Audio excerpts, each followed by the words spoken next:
Olá, você está no Arena IE. Eu sou a professora Alessandra Gonzaga. E eu sou Marcelo do Carmo, bem-vindos. Tudo bom, pessoal? Estamos finalizando as trilhas de setembro. Então, a trilha, né? Porque são aí 4 episódios que a gente teve. 4? Quantas sextas foi? 5, né? É 4 ou 5 sextas em setembro. Na média deixa 4,5, tá tudo certo. E aí a gente está falando hoje sobre ansiedade para mudança, né? Então, a gente falou o tempo inteiro de mudança e hoje a gente vai fechar com a questão da ansiedade.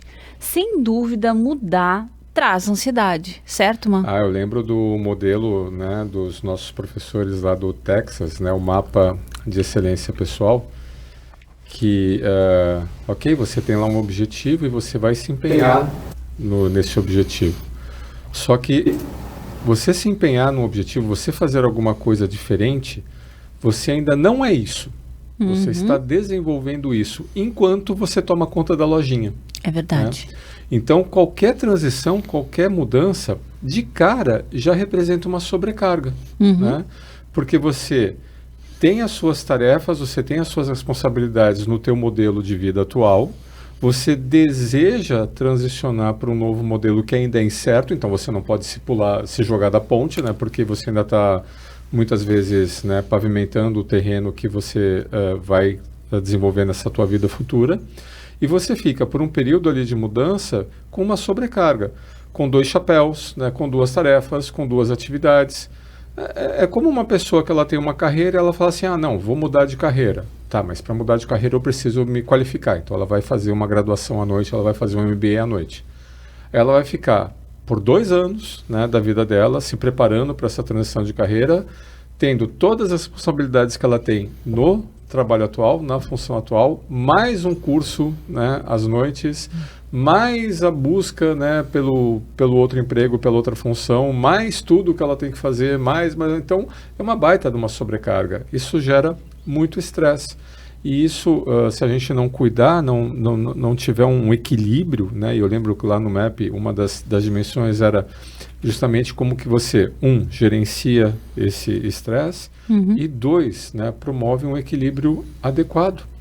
Porque se o cobertor é curto, né, ou se você tem uma restrição de tempo ou de cansaço, qual que é a tendência?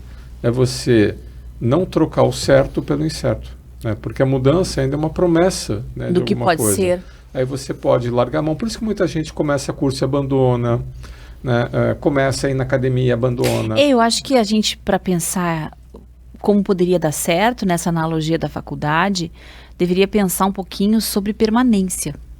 Como é difícil a gente permanecer num projeto. Como a gente está o tempo inteiro sendo atravessado por possibilidades, por caminhos novos, por potencialidades do que a gente poderia fazer na vida. A gente tem dificuldade de se comprometer a fazer um caminho e ficar nele, né? E aí eu lembro do outro episódio que a gente gravou aqui, inclusive, né, com a Silvia, do perfeccionismo. Isso! Né? Se você pega esse projeto, esse novo plano, e você faz assim, aquela coisa mirabolante, né?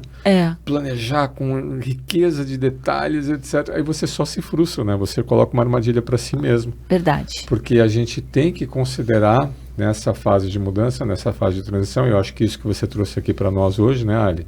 É como é que você vai cuidar da sua saúde física e mental, né, gerenciar esse estresse para conseguir atravessar, né, esse período de mudança. Fazer a travessia, eu acho bom você vai fazer essa travessia, né? Porque as águas vão estar revoltas, né? Então você vai ter que ter muita paciência e presença de espírito para dominar esse barco. Né? Pois é, eu estava pensando isso ontem. Primeiro, vamos lá, algumas coisas que estão na minha cabeça que eu vou jogar na mesa, tá? A gente está gravando o episódio, gente, e é de manhã, chuvosa aqui em Porto Alegre. Estamos a qualquer momento por ver o Guaíba se transbordar. Ele estava a 2,73 metros acima do nível. Vai ter outro ciclone. Se passar de 3 metros, ele transborda, né? Então a gente está no centro da cidade. E então me vem à cabeça 2 coisas que eu fiquei matutando essa noite, enquanto estava com uma chuva muito forte aqui em Porto Alegre. Primeiro, dos ciclos da natureza, né? A gente já falou sobre isso num outro episódio, em que a gente trouxe os ciclos da vida, né? Tu lembra do livro que tu trouxe das passagens dos setênios, né? Então, isso ficou na minha cabeça, que a vida traz mudanças e que essas mudanças são um processo natural. Então, simplesmente sair da infância para a adolescência, sair da adolescência para a juventude, da juventude para a vida adulta, são mudanças com data marcada. Uma data difusa, que não é uma data, não uma linha divisória, é muito mais uma faixa de idade que vai se transicionando, né? E tem as mudanças bruscas. Da noite pro dia tu tá casado, da noite pro dia tu é mãe, né? Embora tu tenha passado por uma gravidez. Da noite pro dia tu pode perder um emprego, tu pode ganhar um emprego. Então tem as mudanças em que tu vira uma chave e tem as mudanças que são ciclos naturais. E aí, o que é mais difícil, a gente transicionar despacito ou a gente transicionar com uma troca de chave? Não, achei assim muito, muito feliz essa colocada na mesa aqui, essa largada na mesa dos ciclos naturais, porque quando a gente se dá conta desses ciclos, né, a gente tem uma expectativa de virada de chave, né, como tu falou. Porque a gente tem sempre muita pressa, né? Isso. Eu tenho pressa e tanta coisa me interessa. Mas nada tanto assim, como já dizia então, Kitty Abelha. Como já dizia, né? E aí, a gente não se dá conta o quanto nós já mudamos na nossa vida. É verdade. Na verdade, a gente vive uma mudança. Tu colocou dos ciclos da mulher, né? O ser mãe, olha só pelo fato de ser mulher, todas as mudanças que você, querendo ou não querendo, tem que atravessar, né? Por um ciclo biológico. Fases, né? Em função dos seus ciclos biológicos. Só que a gente fica sempre no curto prazo. A gente fica sempre no curto prazo e daqui para frente. Só de você parar, né, e você dar conta do quanto você mudou, né, isso já te ajuda a ter uma competência de enfrentamento para falar, não, peraí, eu consigo, olha só já o que eu fiz. A gente brinca, né, tu não gosta quando eu brinco assim, mas quando eu estou já mais íntimo de alunos, eu falo das minhas vidas passadas. Né? Eu falo, não, na minha vida passada, né, porque eu já fui engenheiro, né? Eu já fui professor de economia, vários chapéus, né, eu já vesti. E cada etapa da carreira, né, representou um desafio, competências a serem adquiridas, um novo aprendizado. Você passar pela síndrome de impostor, né, que é natural nessa mudança, é outra coisa que eu acho que você isso é muito interessante. Tu comentou isso uma vez num episódio muito antigo nosso. Quando a gente estava estudando síndrome de impostor, sempre que a gente vai virar uma chave, é possível que você experimente a sensação de impostor. Com certeza que você vai experimentar a sensação de impostor, porque você está virando uma chave e você ainda não é aquilo. Isso. Né? Só que para você ser aquilo, você precisa vestir a camisa como se fosse. Né? Só que você está vestindo a camisa, mas ainda não é. E aí vem a síndrome de impostor que acomete todo mundo, tá, gente? Não é só você, não. Né? Especialmente as pessoas mais competentes sofrem disso. Sim, e a tendência é, ao longo da sua carreira, você crescer em complexidade na sua atividade. E aí você não apenas está transicionando, mas você está transicionando para algo mais complexo, algo que você vai cobrar mais caro, que tem mais valor, que se espera maior experiência de quem está vendendo aquele serviço, né, ou fabricando aquele produto, ou desenvolvendo aquele projeto. Então, a síndrome de impostor, ela é inerente à mudança e é uma outra dificuldade que a gente, por meio dessas técnicas aqui de calma e meditação, a gente tem que aprender a segurar. Mas, olhar seus ciclos de vida. Tu estava falando dos ciclos do tempo. Sabia que a Terra tem um movimento, Ali, de precessão? Já tinha ouvido falar disso?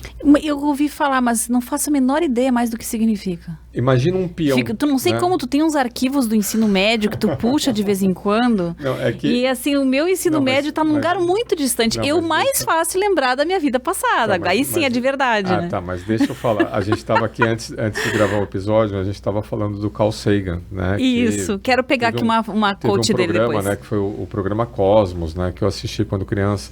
Mas quando eu estava na vida do ensino médio, a gente estava recebendo aqui na Terra a visita do cometa Halley. Né? Então isso já, por si só... Eu me lembro do cometa Halley. Eu fiz um poema para o cometa Halley. Fiz até um poema. Foi 80... Você se lembra. Claro, 86. E além de todo 86, o frisson, né? 86. Além de todo o frisson do cometa Halley, tinha a série Cosmos, né, que tinha estreado na Globo.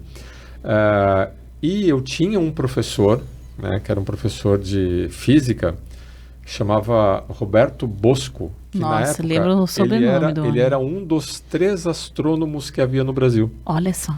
Então, o professor Bosco, ele, nas entradas e saídas das aulas de física, que eram aulas, não era o modelo, né, que existe hoje, pelo menos o que a gente conhece no ensino médio, né? As aulas duravam 1h30, 1h40. A gente passava o dia na escola, né? Então não tinha assim aula de 40 minutos, era quase 2 horas de aula, porque emendavam as aulas, né? Então o Bosco sempre trazia curiosidades astronômicas para nós, né? E esse movimento de precessão, imagina um peão. Já viu um peão de madeira? Um peão de madeira, quando ele começa a perder força, ele começa a oscilar em torno do eixo, né? Sim. Você lembra que o eixo da Terra, ele é torto? Sim, eu porque lembro. a Terra é um peão. Então ela está rodando na forma de um peão. E esse peão, que é a Terra, ele completa uma volta inteira a cada 26 mil anos. Nossa! 26 mil anos. E o que acontece quando o eixo girar? Onde hoje é inverno será verão, e onde é verão será inverno. Nossa! Então as estações do ano estão transicionando. A cada 26 mil anos troca completamente. Olha só. Então nós teremos um momento aqui no Brasil que vai nevar no Natal. E lá nos Estados Unidos vai ser verão, né, em pleno Natal. Só que precisa... Isso se ainda tiver gente vivendo por aqui, né? Não, com certeza, né, haverá gente. A gente sabe que... Mas você vê, apesar de não haver consenso, né? Eu fiz um comentário nada ansiogênico. Né? Mas nós estamos aqui, tem evidências, né, da presença humana no planeta Terra há mais de 100 mil anos. Né? Então, é que ninguém se dá conta disso. E não há registro. A história escrita é muito não recente, tem como. Né? Você tem aí 5 mil anos. Então, não deu tempo. Ninguém contava o que botava. Isso, né? A hora que botava o casaco. Mas essa transição está acontecendo agora. Né? Ela não vai acontecer virando chave. Mas ela acontece tão lentamente, que a gente não percebe. Que interessante. Mas se você se dá conta disso, você fala, não, né? Isso percebe. E a gente consegue, por meio da arqueologia, né? Por meio das pesquisas das camadas de gelo nas capotas polares, né? Você consegue verificar ao longo da história da Terra, que aí sim você pode ir milhões de anos no passado e você consegue ver as eras geológicas, né? E as eras geológicas, elas são provocadas por esse movimento de precessão e um outro movimento que a Terra tem, que não é uma órbita contínua. Ela vira uma elipse e volta. Vira uma elipse e volta. E quando ela vira uma elipse, a Terra se distancia do Sol, né? E aí tem as glaciações. Então, são movimentos... A Terra tem 50 movimentos. Nossa. A gente só conhece na escola a rotação e a translação, mas a Terra faz 50 movimentos. E esses movimentos provocam essas mudanças climáticas que ocasionam diferenças nas eras geológicas, que a gente tem rastro disso. A gente consegue verificar evidências do que aconteceu. Está acontecendo agora, mas a gente não tem a menor percepção. É muito interessante isso que tu está dizendo, e eu confesso que me traz a minha ansiedade, só de te ouvir falar. Eu tenho um probleminha, gente, que eu preciso confessar. Desde pequena, eu tenho uma relação, assim, meio ambivalente com as estrelas, o universo, as galáxias. Tem que lembrar que eu vim de Alegrete, tá? Então, assim, ao mesmo tempo que eu adorava ir para o meio do mato, a gente uma vez acampou 63 dias às margens do Caveirazinho, que é uma nascente do rio Ibirapuitã. Eu aprendi a nadar em rio. Então, por um lado, a natureza é para mim maravilhosa, encantadora.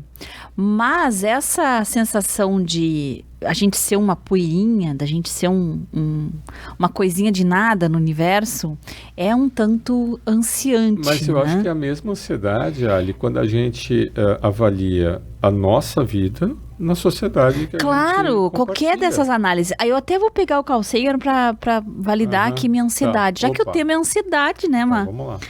Quando a gente, ele diz aqui, consegue vencer o medo de ser pequeno, nós nos encontramos num portal para uma vasta percepção do universo, no tempo, no espaço nos potenciais que existem e conseguimos nos conectar de uma maneira antropocêntrica com os nossos ancestrais. Olha que troço profundo. Nem sei se eu traduzi direito, tá, gente? Mas assim, o que eu acho interessante que ele traz é que, e ele já traz em outros momentos, o Carl Sagan, isso, que a gente tem que ter um equilíbrio entre você ser especial, incrível, único, se a gente considerar os organismos microcelulares, toda a inteligência que a gente conseguiu avançar nesses 100 mil anos, o quanto a gente produz, né, de conhecimento, e depois você olha para as estrelas e você se vê um vice-treco dessa coisa, né, como diz o Cortella. Na inteligência dele, né, e é interessante o Carl Sagan, porque o Carl Sagan era ateu, né? Ele era ateu. Sim. Ele escreveu Contato e ele era ateu. Sim, é justamente para... que o livro Contato é maravilhoso. Para provocar essa reflexão sobre a experiência humana com o maravilhoso, né? Tá, mas vamos lá. Desculpa que eu não conseguia assimilar ele sendo ateu. Porque eu tenho a impressão que ele nunca manifestou a ideia de um Deus pai em cima das nuvens, com uma barba, sei eu, uma visão de Deus como uma coisa mais humana. Não, mas essa absoluta... todas as frases dele são profundamente espirituais. Então, num sentido de que é esse luminoso. Para os americanos, né, a espiritualidade, esse contato com a maravilha da natureza. Exato. Que dá uma experiência espiritual. Mas Sim. ele não era religioso, ele não acreditava ele não tinha Deus, um dogma. Tá? Não tinha nem dogma, nem não dogma. Tá, mas onde é que eu quero chegar? Né? E a beleza disso que o Carl Sagan colocou. Então, vamos lembrar o que você leu. Somos pequenos. Sim.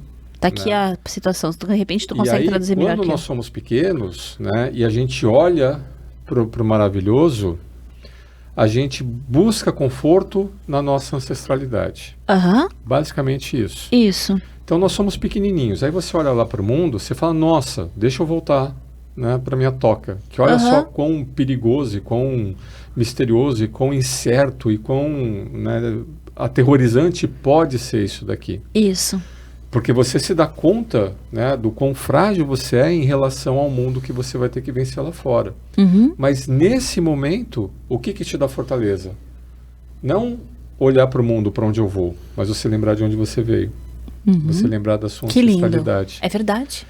A ancestralidade dá uma sensação de conforto. Se são as grandes perguntas, né? De onde eu vim, para onde eu vou. Ou que nem o mineirinho, né? Dom Covim, oncotô para oncovô. Você ganha força, né? Quando você se conecta de onde você veio.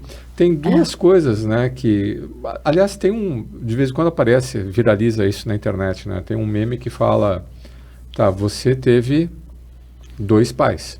Sim, um pai e uma mãe. Cada pai e mãe teve 2 pais. Isso. E aí vai dobrando, né? Vai, a cada geração vai dobrando. Tem algum que aparecem lá milhares de pessoas. Aí o cara fala, não, se você pegar as últimas 20 gerações, 4.000 pessoas tiveram que viver em algum momento lá atrás para gerar os teus descendentes. Porque é um múltiplo de 2, né? Então, imagina que 4.000 pessoas, né, em 10 gerações tiveram que viver para você estar aqui viva hoje. E quantos desafios esses caras venceram, quantas guerras, quantas fomes, quantas doenças, quantas batalhas, quantos conflitos, etc. E tu vai te mexer? Né? Basicamente é isso. E eu adoro, né, o filme Amistad. Né? Ai, maravilhoso. Quem não assistiu Amistad, pelo amor de Deus, né? Tem que falar para Isis aí, Amistad vai para as referências. A hora que o Conte, né, vai lá o Hackman tá preparando, né, o Conte, ele era um ex-juiz da corte americana. E fala, não, a gente vai estar junto, né, a gente vai estar lá. E o Conte falava, não, eu estou tranquilo, porque eu não vou lá sozinho. Eu vou com os meus ancestrais estão comigo. Me lembro dessa cena, é de arrepiar. Eu sou o motivo... Esse cara tinha que ter ganho um Oscar para essa cena. Né, até hoje. Né? Então, é isso que o Carl Sagan fala. Ah, mas parece que é difícil. Olha, teus pais já venceram, teus avós já venceram, teus bisavós já venceram, e você é fruto deles. Né? Eles conseguiram, você consegue. Eles cruzaram oceanos, né? Sim. Tu te lembra quando a gente foi em Portugal, lá no Museu de Oceanografia, que a gente via como é que eram as cartas náuticas, o que os caras tinham num papelzinho de papel de pão ali, e se jogavam nos oceanos para sabe lá Deus o que encontrar. Sim, as primeiras expedições portuguesas, né, saíam 10, 12 barcos e voltava vivo 20%, 30% dos tripulantes. Me lembrei de um outro livro para a gente comentar sobre isso. Qual? Mas ele fala exatamente de uma transição, ele não fala da mudança de virada de chave, a gente voltando ao tema das possíveis mudanças, né? Que é o Endurance. O Endurance era um barco do Shackleton. Também tem ele chamado Shackleton, se procurar. O problema é achar países depois como é que soletra Shackleton, né? Mas a gente vai botar lá nas referências. E o Shackleton, ele foi um cara que teve um desafio no final da corrida para alcançar o Ártico, né? Eles ficaram presos por 2 anos, né? Exatamente. Na verdade, 1 ano eles precisaram esperar degelar, né? Para poder voltar. E aí, no todo, a viagem levou 2 anos, entre ida e volta. E todo mundo voltou vivo.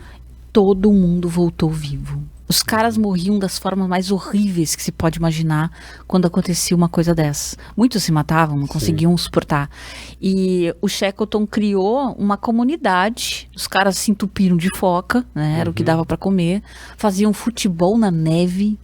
Ele tinha diretores para entretenimento. Sim, ele cuidou da saúde física e da saúde mental, né? Especialmente da saúde mental e emocional do grupo dele. Então, para poder suportar um período de transição, essa é que é a lição que ele deixou, 1900 e inícios ali, ele trabalhou exatamente a parte emocional. Pronto, daí a gente já faz uma transição para os livros aqui. Sim, porque esses livros aí que tu trouxe, de meditação, né, de pausa, etc., eu acho que são formas de você acessar essa tua força interior. Então, não apenas você acalmar a tua mente, mas você lembrar quem você é, né? A gente tá...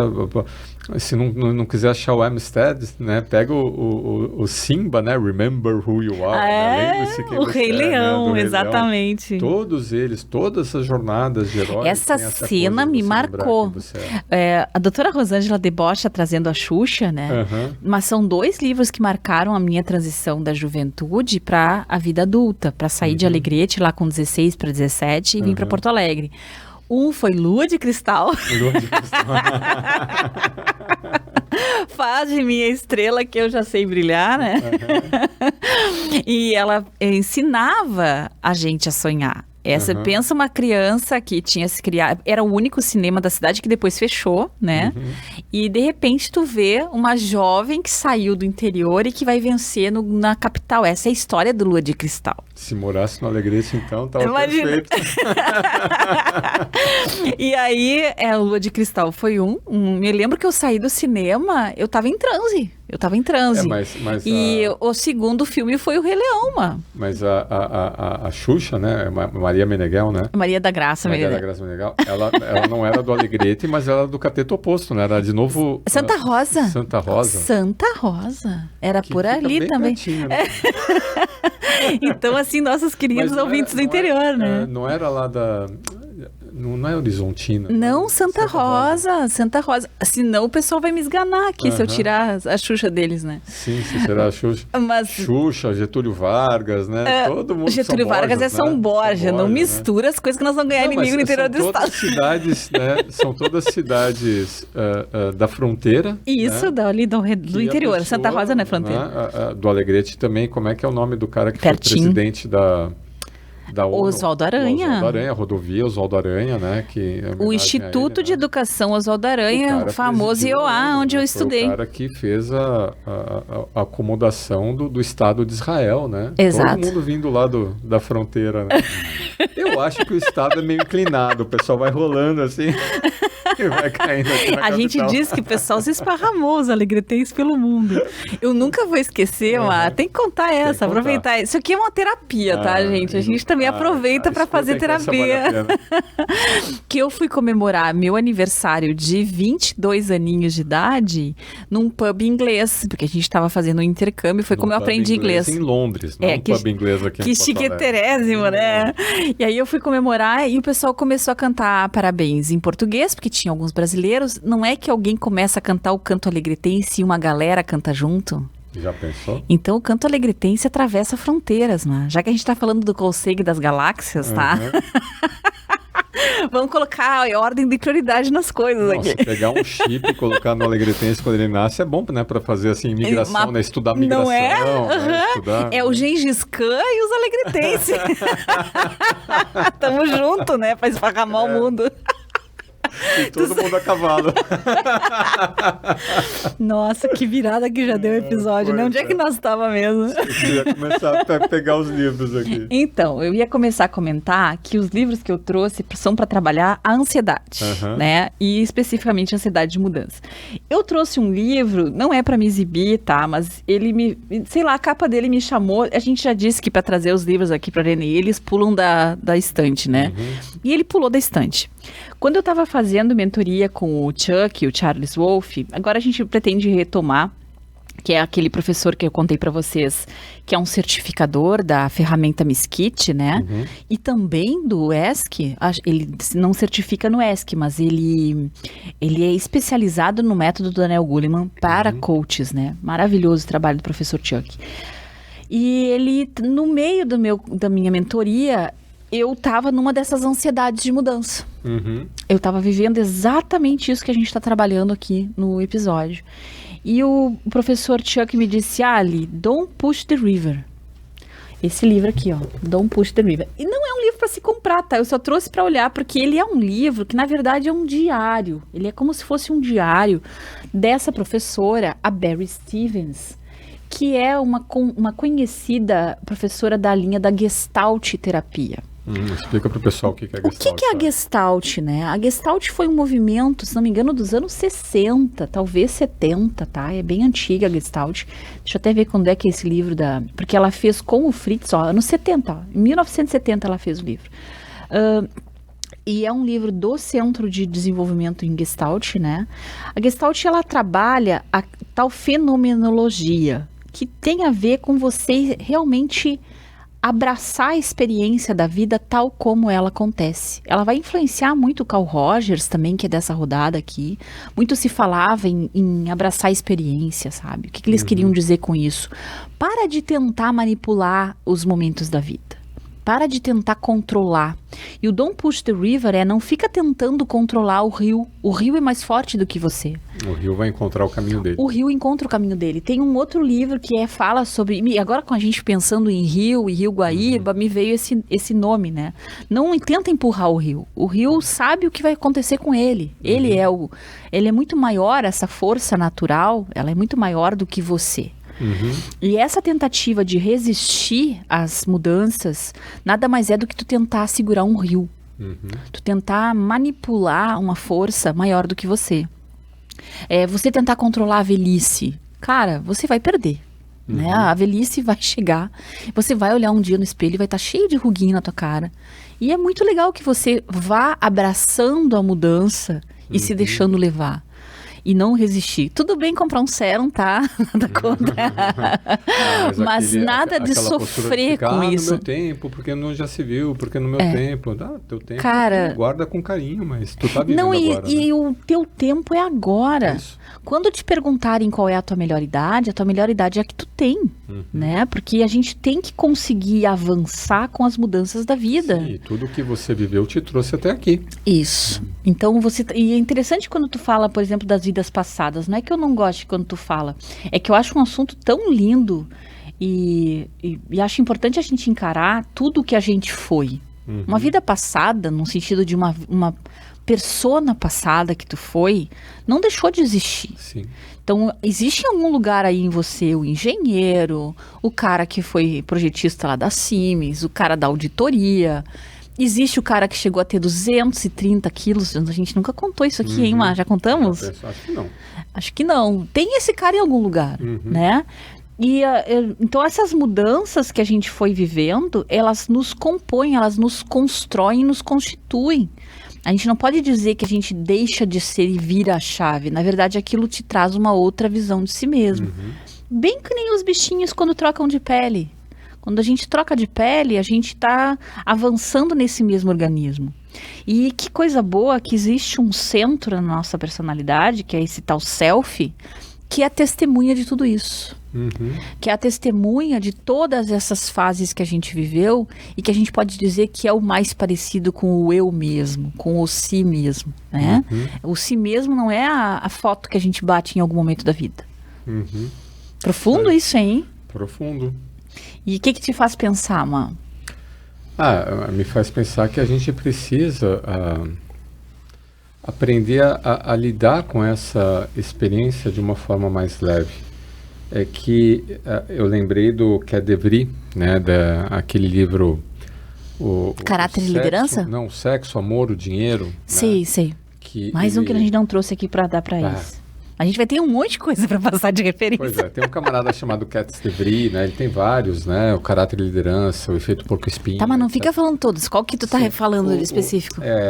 O Sexo, Amor, Dinheiro e Morte. Isso, não é morte, né? Morte, tem morte também. Tem morte.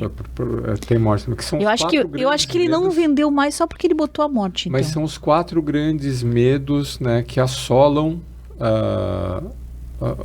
o imaginário coletivo. Qual que é a proposta do livro, né? O Cat de Vries, ele é um psicólogo organizacional. Ele trabalha com organizações.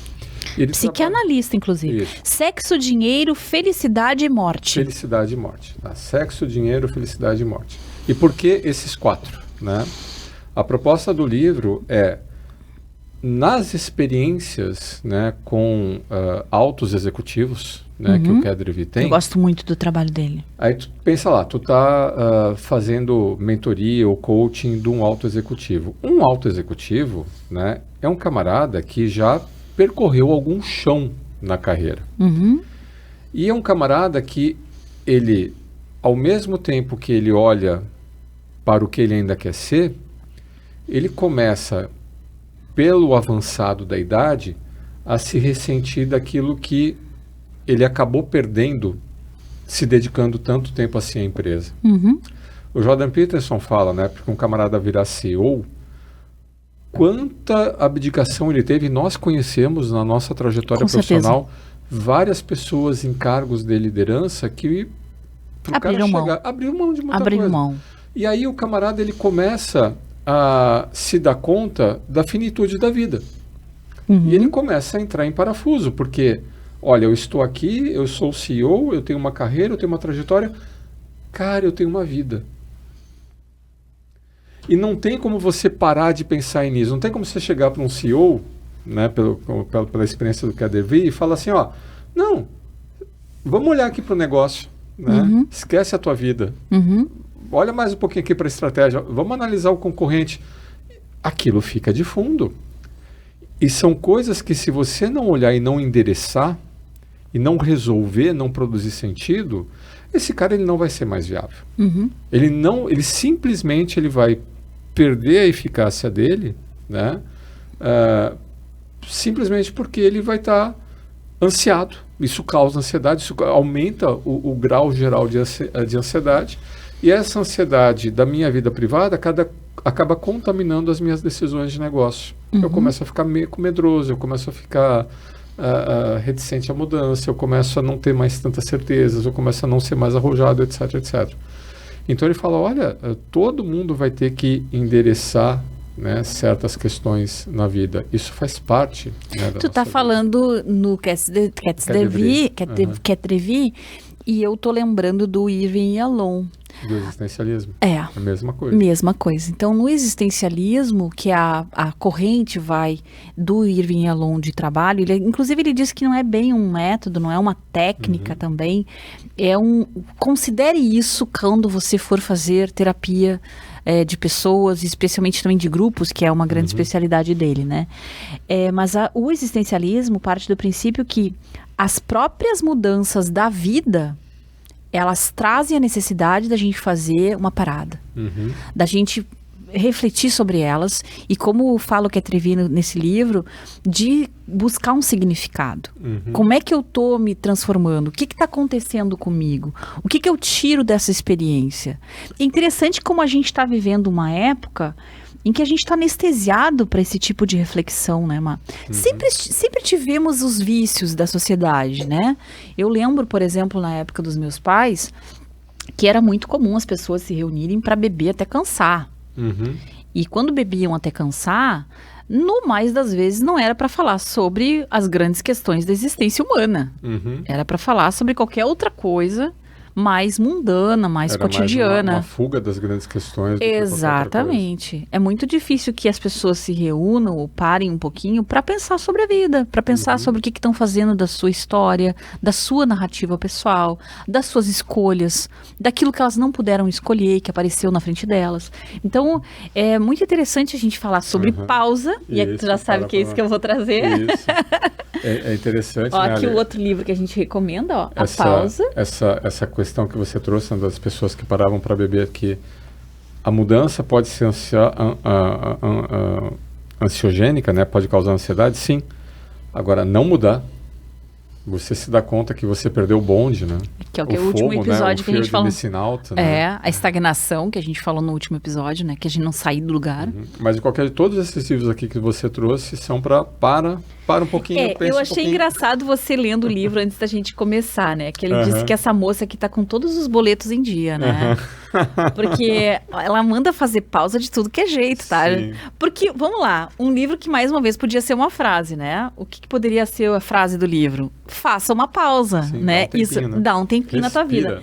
E aí ela conseguiu escrever 224 páginas com esse conselho. De como fazer uma pausa com categoria. Tem até diário de pausa que você pode fazer. Então tem pausa com creme brulee, né? Então assim, ó.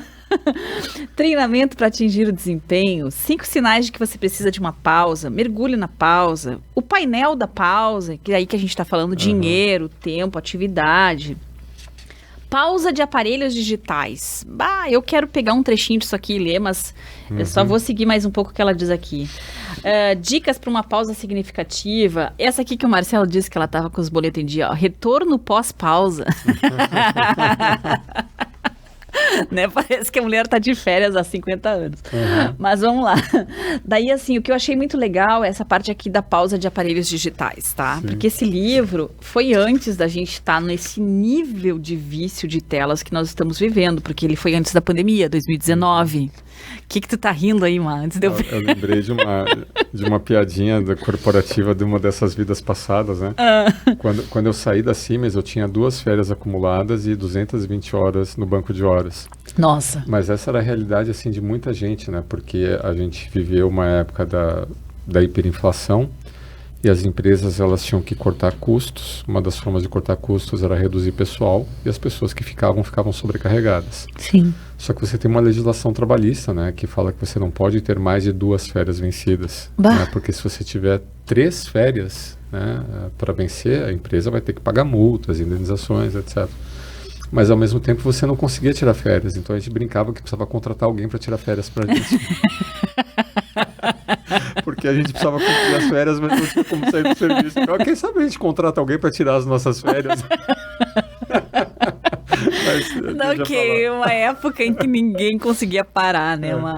E aí, fala do detox do sono, eu sempre comento isso, que é esse detox de dormir, gente, simplesmente dormir, aquela sonequinha boa de fazer num sábado de tarde chuvoso, assim, de dormir e babar no travesseiro, como isso faz bem pra gente diminuir a nossa ansiedade, né?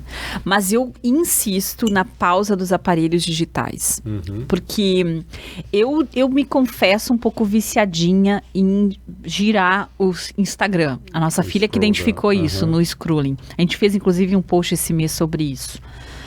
E vai sair ainda, a Silvinha tava para colocar ele na Conexão IE. E assim, esse vício, ele parece ser uma espécie de chiclete que a tua mente está mascando. Porque a gente que trabalha muito com o pensamento e as aulas e pensando o tempo inteiro, tu para um pouquinho, tu vai lá e dá uma conferida. Pá! Tá lascado, né? Porque aquilo ali é um produtor de ansiedade. Virou a nova cervejinha, né? E a gente não tem tempo de processar todas aquelas microinformações que numa rolagem tu tá lendo. Então tu tem uma sensação de que tu tá vendo muitas coisas e que tu não tá vendo nada. É um grande borrão. Esses produtores de conteúdo ali, eles são treinados, né? Pra capturar a tua atenção. Pra fazer a captura de tela. Tá, daí olha só o que ela diz aqui na pausa de aparelhos virtuais, ó.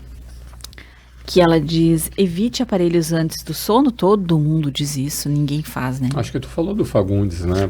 Que ele deixa o aparelho Ele deixa na sexta-feira, Antônio Fagundes. Que maravilha, né? E, então é isso, pare de fazer essas olhadas na internet. Olha só o que ela trouxe aqui, algumas estatísticas que ela estava trazendo para digerir, ó. 64% de usuários de redes sociais dizem que acessam os sites pelo menos uma vez por dia pelo computador. Eu acho que é mais até, né? Mas ok, 64% de usuários. Essa 2019, antes da pandemia. Antes não, da pandemia. Não serve. Não serve essas estatísticas mais para nós. Tem aquele site das estatísticas, data alguma coisa para olhar. Tá num artigo nosso da Conexão IE.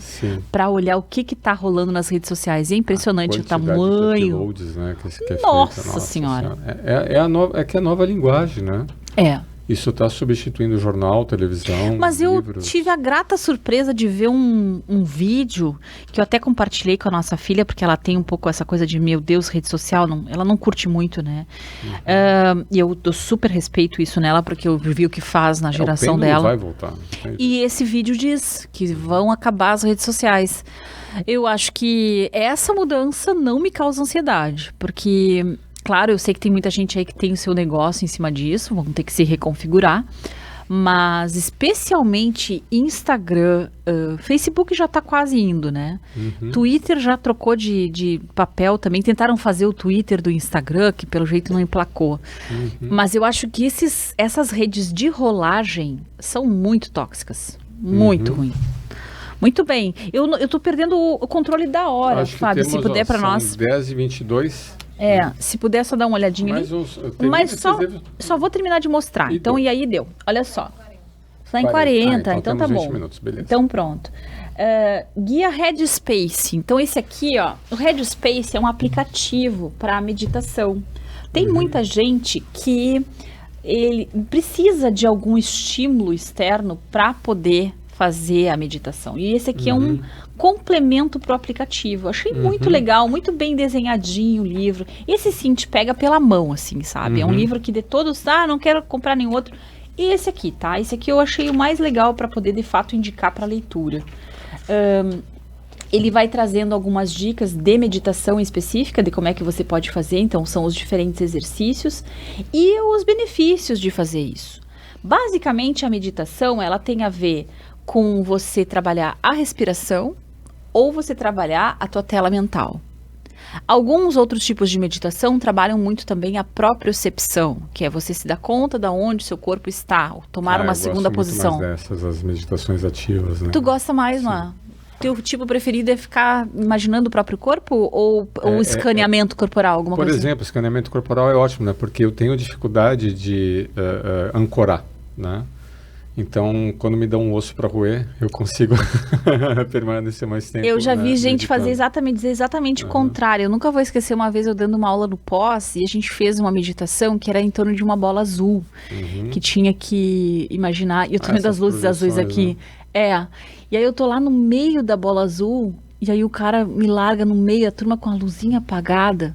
Eu não tô vendo bola azul nenhuma. Bom, né? Eu tive que acabar o exercício, não. A turma caiu abaixo.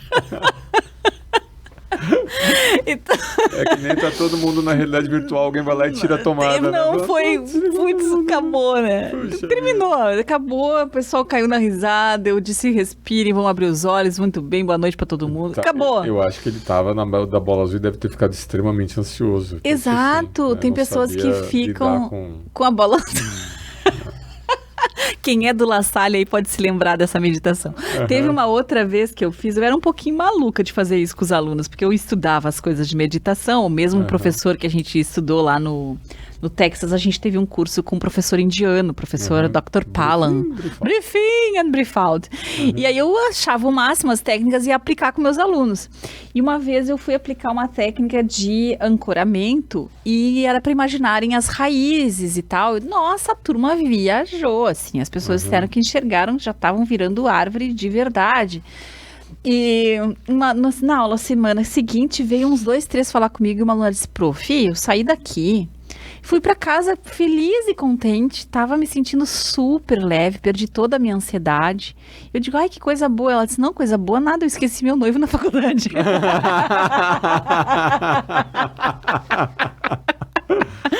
Olha, isso é um sinal. Eu não quis dizer, né? Mas ela se livrou de todos os pesos, né? Se livrou de tudo que deixava ela ansiosa. Diz que chegou em casa. Disse, meu Deus do céu, deixei eu falar. Então, assim, pode ter efeito colateral, né? Que é você realmente relaxar demais. Dá conta das coisas. Né? Muito bem, então esse é o Meditação Mindfulness é um. Esse aqui é o Ho Oponopono. Acho que isso tem mais a ver com o que esse aqui eu vou perder alguns pontos com algum pessoal que me acha mais científica, mas eu vou ganhar alguns outros pontos com quem me acha mais zen. Então tá tudo certo. O Ho Oponopono aqui eu gosto porque ele conta a história do Ho Oponopono. É um livro bem pequenininho, ó, bem singelo, tá? Desse doutor aqui, o Bodhin, e a doutora Maria Gracier. E eles contam como é que, na verdade, surgiu o Ho Oponopono. Dizem eles que foi dentro de um hospital psiquiátrico e que o médico começou a fazer essas afirmações, que isso vem de uma cultura do Havaí, americana, o Ho Oponopono. Sinto muito, me perdoe, te amo, eu sou grato. Você já deve ter visto em alguma feirinha de artesanato, algum quadrinho dizendo os dizeres do Ho Oponopono, né?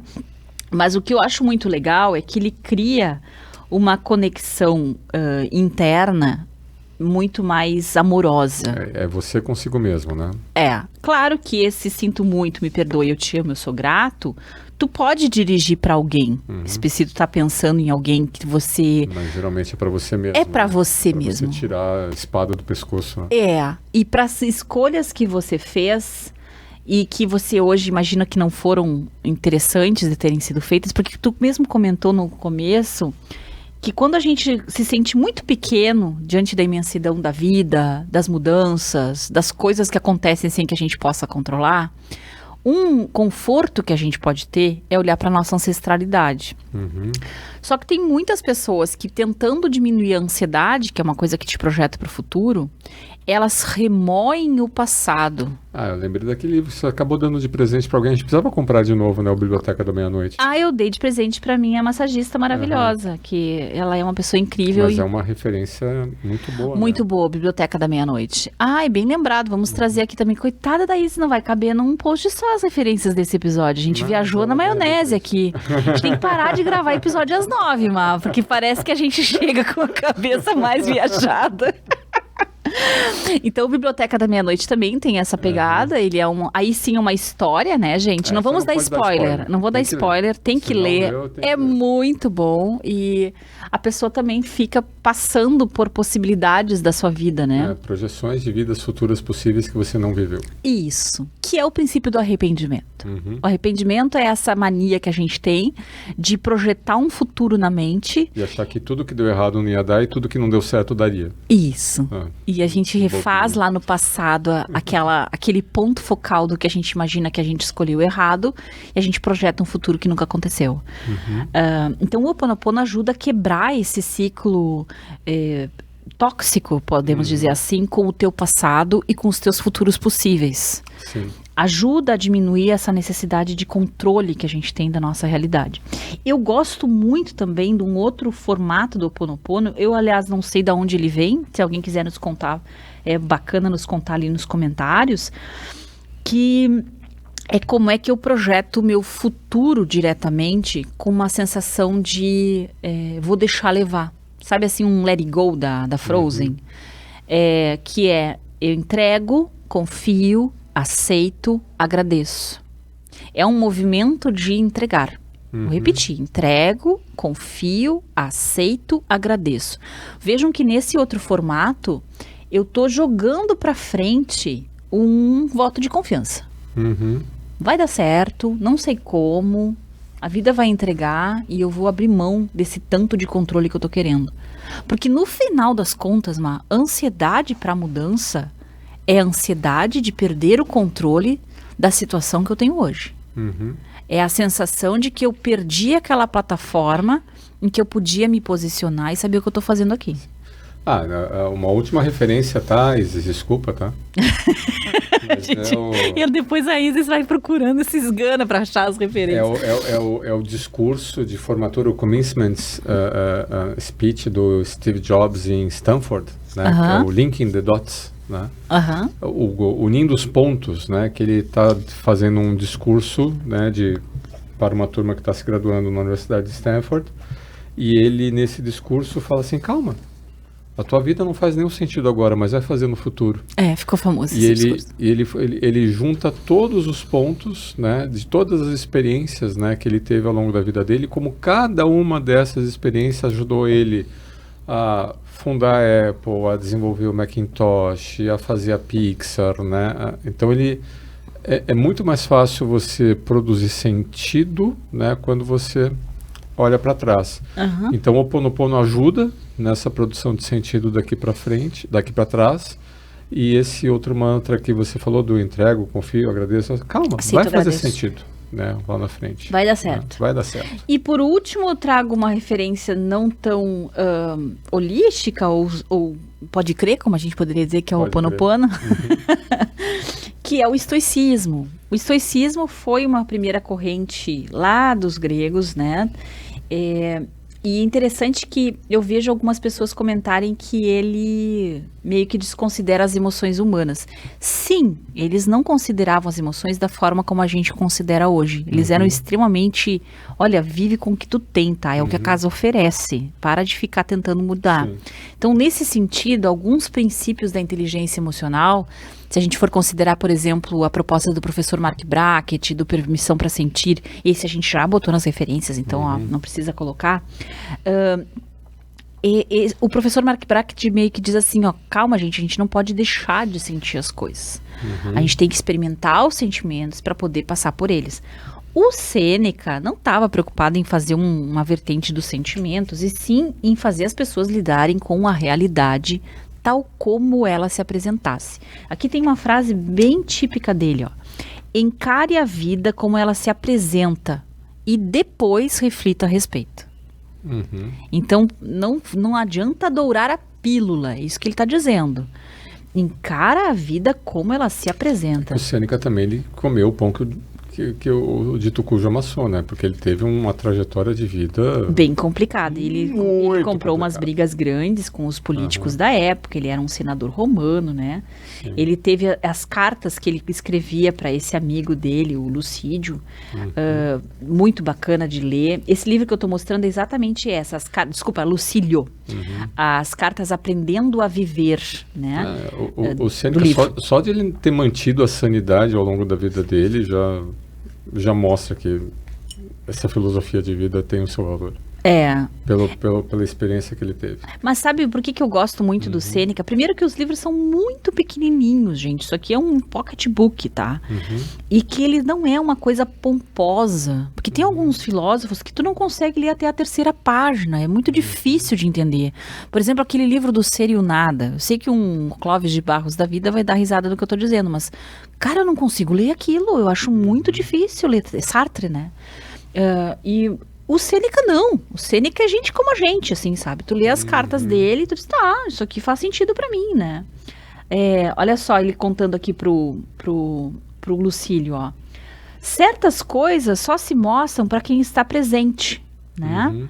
Então ele tá dizendo que, afinal de contas, não adianta tu ficar propondo possibilidades do que pode ser as coisas. Tu tem que ir lá e ver, experimentar. Ó a fenomenologia que a gente tava falando antes, né? Então ele é super assim, pé no chão. Eu adoro o Sêneca, porque sempre que tu tá muito ansioso, tu começa a projetar cenários. Tu começa a viajar na maionese do que pode ser a tua vida. E o Sêneca diz, olha, calma, olha o que tem aí. Tipo assim, te alimenta da realidade e com esta realidade crie reflexões. Eu gosto do Sêneca porque ele, para mim, um paralelo do Sêneca é igual o Vinícius de Moraes, né? Tem muitos poetas, né, brasileiros famosos, né? Aqui no Sul tem o Mário Quintana, que é venerado e tal. Mas você pega um poema, né, do próprio Quintana, que tem o seu valor, e pega um soneto, um poema do Vinícius de Moraes, você fala, esse cara viveu. Esse cara viveu. Esse cara viveu. Tem até a música aquela, né? Como é que é a música do Vinícius que fala isso? Testamento, né? Quem já passou por essa vida e não viveu pode ser mais. Mas você vê que o cara, o Vinícius teve 8 esposas, né? Quem nunca viveu uma paixão. Nunca vai ter nada, não. Então você lê, você vê uma música do Vinícius, esse cara viveu. Né? É a mesma coisa o Sêneca. Ele viveu. Né? Então eles são muito, muito práticos e muito fácil de fazer sentido, porque é muito fácil a gente espelhar a nossa vida com alguém que viveu de verdade e compartilhou essa experiência. Então, interessante tu trazer o Vinícius, porque o Sêneca vai ser um prático, gosto desse nome para ele, é extremamente prático. Aliás, tem um nome para isso até, tem alguns livros falando de inteligência prática, né? Então eu acho que ele era muito prático. E o Vinícius, um romântico, mas um romântico com aquela coragem de falar sobre os seus sentimentos e de experimentar ali, né? Eu fico imaginando o que deveria ser um café com Vinícius, né? Ou uísque, né? Que era o que ele tomava, né? O uísque, né? E se juntar, né, o cara lá das comédias da vida privada, esqueço o nome dele. O Luiz Fernando Veríssimo? Não, Luiz Fernando, vai vir, né? Tá. Que era outro da vida como ela é, né? Que era um outro camarada que falava o Nelson Rodrigues? O Nelson Rodrigues. Já pensou o Nelson Rodrigues com o Vinícius? Nossa Senhora, soco no rim. Tinha que ter uma mosquinha lá só pra ficar vendo o que esses caras estavam falando. Muito bom. Nelson Rodrigues. Tá, eu sei, Isis. Agora a gente precisa só pedir desculpas pra ti. Porque eu acho que a gente nunca viajou tanto na maionese do que nesse episódio. Mas é pra tentar diminuir essa ansiedade com mudança, gente. Isso. Leva leve a vida, Ela né? já está acontecendo e não há o que você faça. Aceita que dói menos. Aceita que dói menos. Pode resumir esse episódio. Muito bom. É isso então, gente. Muito obrigada por quem chegou até aqui. Parabéns pela resiliência, né? E a gente se vê no próximo Arenê. Até lá.